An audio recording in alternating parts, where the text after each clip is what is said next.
dan sahabat saya akan membentangkan tajuk iaitu Idealisme dalam FB Marina Mahathir.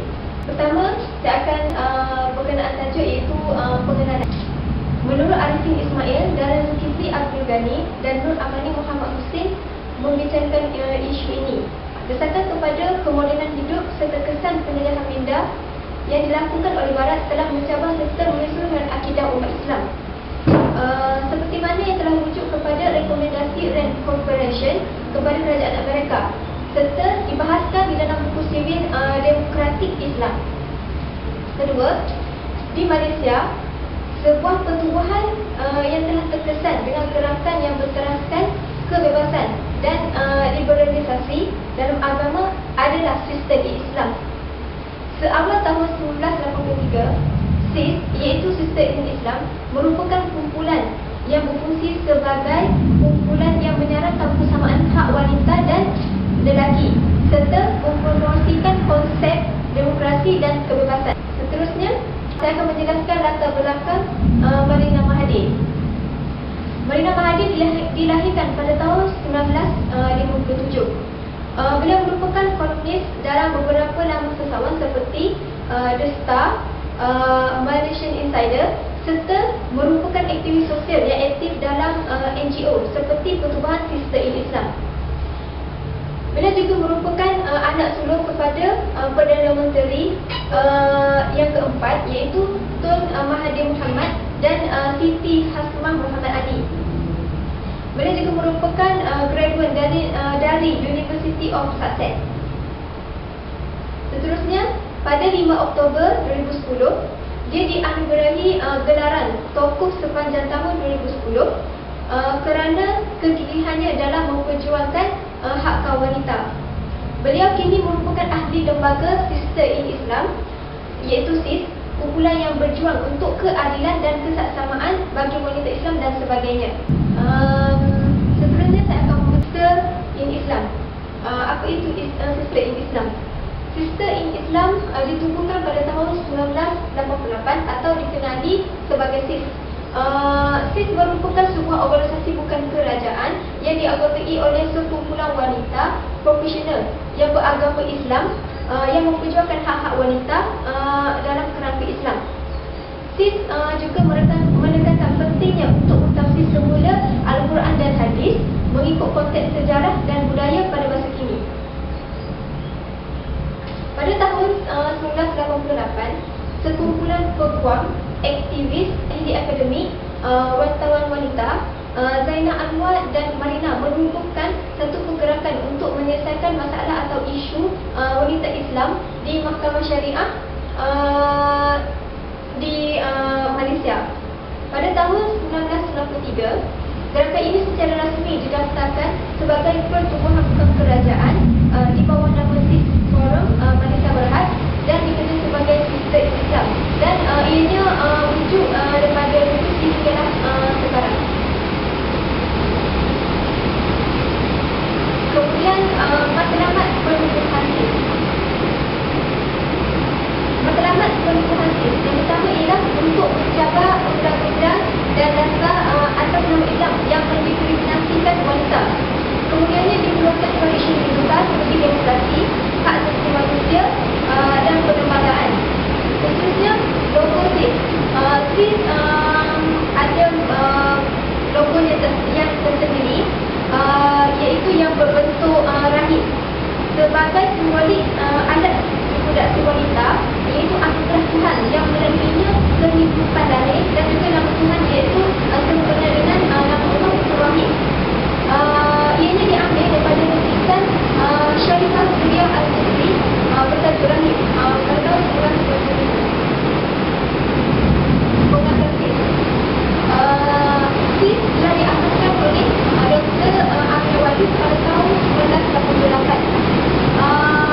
Amir Wadud adalah pensyarah di Universiti Antarabangsa UIA dalam bidang biologi.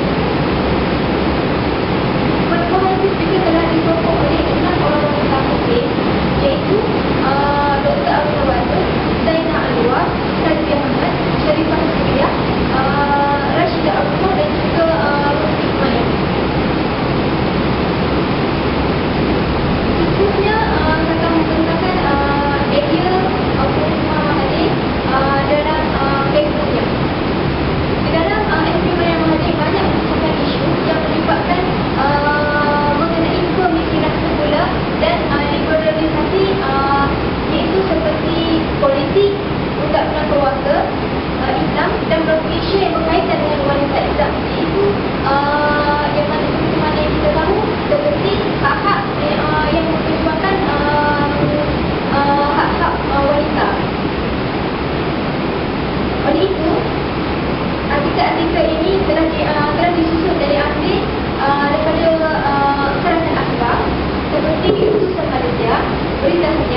The Sun, The Star dan The New Straits Times.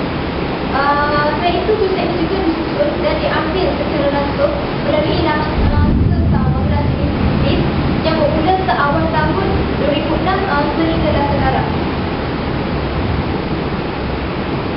Seterusnya, perbincangan ini memfokuskan tentang idea terorisme yang dibawa oleh Marina Mahathir di dalam Facebooknya sepanjang bulan Januari dan Februari 2015. Isu yang dibawa oleh Marina Mahathir diperincikan mengikut struktur kecil tajuk yang terdapat dalam buku Islam dan Sekularisme, iaitu ancaman pemikiran moden terhadap umat Islam, suntingan Dr. Muhammad Faisal Asy'ari 2014. Di dalam bab 8, konsep dan latar belakang terorisme oleh Ahmad Muhyiddin Hassan dan Kamal Zaman Yusuf. Bismillahirrahmanirrahim. InsyaAllah saya akan sambung perbincangan yang kawan saya sebutkan tadi, iaitu tentang pengenalan daripada awal sampai kepada biodata Marina Mahathir. Okey, seperti yang telah diberitahu oleh kawan saya, iaitu kami perbincangan ini kami fokuskan kepada isu dalam FB yang bermula daripada bulan Januari hingga Februari 2012. Disebabkan oleh terlalu banyak isu-isu yang diutarakan oleh Marina sendiri. Okey, untuk isu ni kami skupkan kepada tajuk yang berada dalam buku Islam dan Pemikiran, iaitu pertama dalam bab 8 ni, itu melalui konsep latar belakang pluralisme, iaitu yang pertama adalah relativisme agama dalam pluralisme. Relativisme merupakan pemikiran yang meyakini bahawa sesuatu hakikat atau kebenaran itu bukanlah mutlak atau absolut. Maksudnya setiap agama tu bukan ada dia yang benar, dia yang paling benar, yang lain salah. Maksudnya bahkan dia boleh berubah serta bergantung pada tafsir masa, keadaan dan rasional kemanusiaan. Itu yang masuk dalam tulis. Okey, contohnya dalam artikel yang dikirimkan oleh Marina Mahathir pada 8 Januari 2016, iaitu berkenaan dengan pembunuhan Charlie Hebdo. Charlie Hebdo ni merupakan pelukis Perancis yang melukis wajah Nabi Muhammad SAW dan menghina. Maka berlakunya pembunuhan yang berlaku di Perancis, yang mana orang Islam telah membunuh Charlie Hebdo atas dasar telah menghina Nabi. Dan Marina juga telah memberi komennya bahawa ini tidak sepatutnya berlaku dalam agama Islam sendiri. Mungkin antara sebabnya berfikiran seperti pluralisme ini. Dan seterusnya, dalam pluralisme juga toleransi agama dalam pluralisme. Pada 1 Februari 2015, Marina telah mengirimkan satu artikel yang berkenaan dengan toleransi agama yang menunjukkan jelas toleransi Muslim dengan penganut Yahudi, iaitu Muslim telah berjumpa dengan salah seorang padri di Synagogue Council dan telah membina satu perhubungan toleransi antara agama, yang mana ingin duduk jelas bahawa pemikiran ini sampai ke tahap menyamaratakan agama antara agama Islam atau dunia lain adalah sama. Maksudnya. Okey, seterusnya, kesatuan agama dalam pluralisme ini merujuk kepada atau sinonim dengan ekumenisme, iaitu suatu usaha untuk mempromosikan suatu tingkat kesatuan, kerjasama dan pemahaman yang lebih baik antara agama-agama. Okey, ini adalah satu yang dibawa oleh Marina Mahathir, itu dalam artikel 10 Februari. Marina telah mengirimkan satu iklan yang diiklankan oleh seorang yang bukan Islam bernama Joe Pukatas, yang menampilkan suatu program berbentuk hiburan melampau namun atas dasar kebajikan. Maksudnya kalau pergi ke program tu atas dasar amal kebajikan. Namun kuasa ini terbut lari daripada landasan Islam, namun atas dasar kesatuan dalam agama, ianya dipromosikan oleh Marina Mahathir tersebut. Okey, seterusnya, salah satu aliran dalam pluralisme agama, iaitu civil religion dan social contract. Okey, civil religion diartikan dengan pelbagai maksud mengikut penggunaannya, sama ada oleh golongan ahli sosiologi agama atau pakar ilmu kepolitikan. Civil religion adalah asas moral dan spiritual yang dianggap sebagai sebuah binaan yang padu, mengikat kemasyarakatan dengan sebuah kekuasaan suci untuk membentuk sebuah negara. Maksudnya dalam tak kira sama ada agama-agama yang berlainan, tapi dia bukan adalah satu penyatuan spiritual moral yang dibina bagi mengikat masyarakatan ini. Okey, ini jelas ditunjukkan oleh Marina Mahathir di dalam artikel Malaysian Insider berkenaan dengan Valentine Day yang diraihkan oleh rata-rata penganut Kristian di negara ini. Maksudnya Marina Mahathir tidak menghalang, sesungguhnya malah memberikan ucapan dan juga meraihkan kepada kepada umat Islam sendiri untuk merayakan Valentine Day, yang mana kita tahu Valentine Day adalah hari yang mana umat Islam dibunuh secara beramai-ramai pada hari tersebut. Dan ini jelas bahawa pemikiran terorisme yang dibawa oleh Marina Mahathir tanpa mengira agama itu sendiri. Terorisme adalah mengikut kelompok Islam liberal, maksudnya Islam liberal dalam kelompok tokoh-tokoh Islam liberal. Okey, dalam Adiani Husaini menjelaskan liberalisasi Islam yang dibawa oleh kelompok Islam liberal dipacu oleh 3 program, iaitu liberalisasi bidang akidah dengan penyebaran berisma, bidang syariah dengan melakukan perubahan metodologi ijtihad. Seterusnya terakhir liberalisasi konsep wahyu dengan melakukan deskonstruksi terhadap Al-Quran, maksudnya mengubah Al-Quran. Okey, contoh artikel yang dikeluarkan oleh Marina pada 3 Januari mengenaan dengan I want touch adopt. Maksudnya I want touch adopt tu Marina telah mengirimkan satu kiriman yang mana dia lelaki yang ingin menyelamatkan anjing tu, iaitu dia terpaksa mengambil anjing tu dan memeliharanya di rumah, dan Marina Mahathir bersetuju dengan tindakan pakcik tu dan mengatakan itu adalah belas kasihan kepada haiwan. Itu menunjukkan bahawasanya liberalisasi berlaku dalam bidang syariah. Bidang syariah itu sendiri yang mana telah mengubah hukum yang Allah tetapkan. Okey, seterusnya liberalisasi dalam terorisme adalah Marina telah mengirimkan satu kenyataan, iaitu Candlelight Vigil, iaitu disebabkan ia berlaku di Caroline, yang mana 3 pelajar telah dibunuh. Okey, 3 pelajar telah dibunuh di University North Carolina disebabkan oleh 3 lelaki bersenjata yang mana anti-Islam yang membunuh 3 pelajar Islam. Dan telah berlaku di University North Carolina ni, telah berlaku satu keraian mana kesemua pelajar berkumpul dengan memasak lilin. Dan memasak lilin ni seperti kita tahu dia adalah merupakan upacara Kristian menunjukkan kesedihan, dan keraian tersebut adalah campuran agama lain. Maksudnya agama Kristian semua adalah berdoa untuk 3 orang pelajar ini. Jadi ini menunjukkan dalam hukum fatwa sendiri pun telah menjelaskan bahawa ia adalah haram jika orang Islam merayakan sesuatu upacara yang upacara agama lain. Okey, seterusnya pada 5 Januari Marina telah mengirimkan artikel berkenaan tentang hukum syariah. Maksudnya dalam The Star, hukum syariah berkenaan dengan perlembagaan persekutuan. Maksudnya tidak bersetuju atas dasar kenapa fatwa bertentangan dengan dalam perlembagaan persekutuan.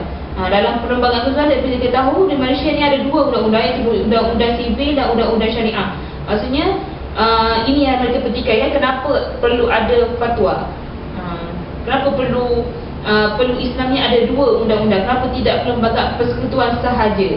Pada 15 Januari Marina Mahathir telah mengeluarkan satu artikel yang mana telah menjadi viral bagi rakyat Malaysia, iaitu berkenaan dengan K-pop, yang mana wanita-wanita gadis yang telah dipeluk oleh artis K-pop.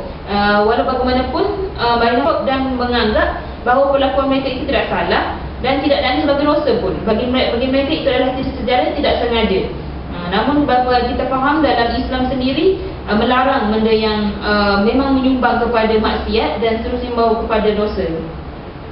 Okey, seterusnya dalam hak asasi, dalam perjuangan hak asasi, secara ringkasnya berkembang dari usaha gerakan liberalisasi agama yang diperjuangkan doktrin agama yang mendaulatkan hak asasi dan prinsip persamaan dan manusia sejati dan nilai universalism sebagai asas sandaran utama fahaman.